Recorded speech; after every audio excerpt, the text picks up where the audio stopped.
ಈಗ development of lateral surface ಯಾವ ರೀತಿ ಮಾಡೋದು ಅಂತ ತಿಳ್ಕೊಳ್ಳೋಣ.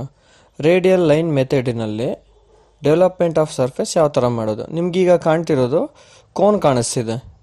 ಸೊ ಈ ಕೋನಲ್ಲಿ 6 ಫೇಸಸ್ ಇರುತ್ತೆ. ಸೊ 6 ಫೇಸಸ್ ನಾನು ಬೆಂಡ್ ಮಾಡಿದ್ದಾದಮೇಲೆ ಒಂದು ಫೇಸು ಪಾಯಿಂಟ್ ಇರುತ್ತೆ, ಇನ್ನೊಂದು ಪಾಯಿಂಟು ಫ್ಲ್ಯಾಟ್ ಇರುತ್ತೆ. ಅದನ್ನು ಓಪನ್ ಮಾಡಿದಾಗ ನಮಗೆ ಈ ರೀತಿ ಕಾಣಿಸುತ್ತೆ. 1 2 3 4 5 ಫೇಸಸ್ಗಳನ್ನು ನಮಗೆ ಕಾಣಿಸುತ್ತೆ. ಸೊ ಇದನ್ನು ಯಾವ ರೀತಿ ಬರಿಬೇಕು ಡೆವಲಪ್ಮೆಂಟ್ ಆಫ್ ಸರ್ಫೇಸ್ನ. ಸೊ ನೋಡಿ, ಇಲ್ಲಿ ಕಾಣ್ತಿರೋವಂಥದ್ದು 113.85 ಡಿಗ್ರಿಯಲ್ಲಿ ನಿಮಗೆ ಕಾಣಿಸ್ತಾ ಇದೆ. ಸೊ ಇದನ್ನು ಯಾವ ರೀತಿ ನಾವು ಡ್ರಾ ಮಾಡೋದು ಅಂತ. ಸೊ ಫಸ್ಟ್ ನಾವಿಲ್ಲಿ ಟ್ರಯಾಂಗಲ್ನ ಡ್ರಾ ಮಾಡ್ಕೊಬೇಕು. ಟ್ರಯಾಂಗಲ್ನ ಡ್ರಾ ಮಾಡ್ಕೊಂಡಿದ್ದಾದಮೇಲೆ ಅದನ್ನು ಸರ್ಕಲ್ಗೆ ಡ್ರಾ ಮಾಡಬೇಕು. ಸರ್ಕಲ್ಗೆ ಡ್ರಾ ಮಾಡಿದ್ದಾದಮೇಲೆ ಎಷ್ಟು ಫೇಸಸ್ ಇರುತ್ತೋ ಅಷ್ಟು ಫೇಸಸ್ನ ನಾವು ಇಲ್ಲಿ ಡಿವೈಡ್ ಮಾಡ್ಕೊಳ್ಬೇಕಾಗುತ್ತೆ.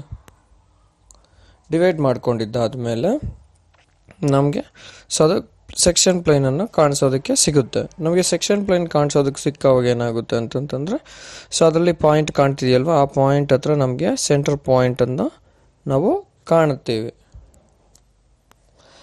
ಇದನ್ನು ನಾವು ಕಂಡಿದ್ದ ಆದಮೇಲೆ ನಾವು point A, point B, point C, point D, point E, F, G, H, I, J, K ಅಂತ ನಾವು ಇದನ್ನು ಕಂಟಿನ್ಯೂಯಸ್ ಆಗಿ ನಾವು ಇದನ್ನು ಕೊಡಬೇಕಾಗುತ್ತೆ. ಸೊ ಹಾಗಾಗಿ ನಾವು ಈ ಟ್ರಯಾಂಗಲ್ನ ಬೇಗ ಕನ್ಸ್ಟ್ರಕ್ಷನ್ ಮಾಡಬಹುದಾಗುತ್ತೆ.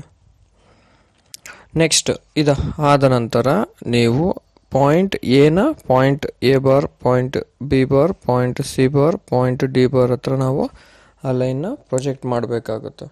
ಸೊ ಆ ಲೈನ್ನ ಪ್ರೊಜೆಕ್ಟ್ ಮಾಡಿದ್ದಾದ ಮೇಲೆ ಪಾಯಿಂಟ್ ಎಮ್ ಇಂದ 30 ಡಿಗ್ರಿಗೆ ಲೈನ್ನ ಡ್ರಾ ಮಾಡಬೇಕು. ಎಲ್ಲಿವರೆಗೂ ಅಂತಂದರೆ ಪಾಯಿಂಟ್ ಎನ್ವರೆಗೂ.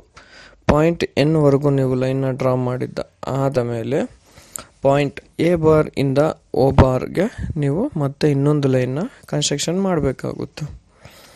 ಸೊ ಇದಕ್ಕೆ true length is equal to root of height square plus radius square is equal to true length is equal to root of 150 square plus 50 square is equal to 158.2 mm ವರೆಗೂ ನಾವು ಲೈನ್ನ draw ಮಾಡಬೇಕಾಗುತ್ತೆ.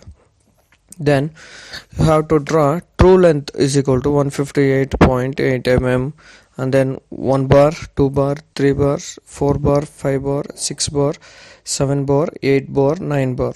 Then you have to develop the surface with the help of the compass and C dash, A dash, O dash, B dash ಇಂದ ರೇಡಿಯಸ್ನ draw ಮಾಡಿ ಈ ಲೆಂತ್ನ ನೀವು construction ಮಾಡಬೇಕಾಗುತ್ತೆ. ಈ ಲೈನ್ನ ಕನ್ಸ್ಟ್ರಕ್ಷನ್ನ ಮಾಡಿದ್ದಾದಮೇಲೆ A of bar mark of the arc joining the A and B is the developed to the point A.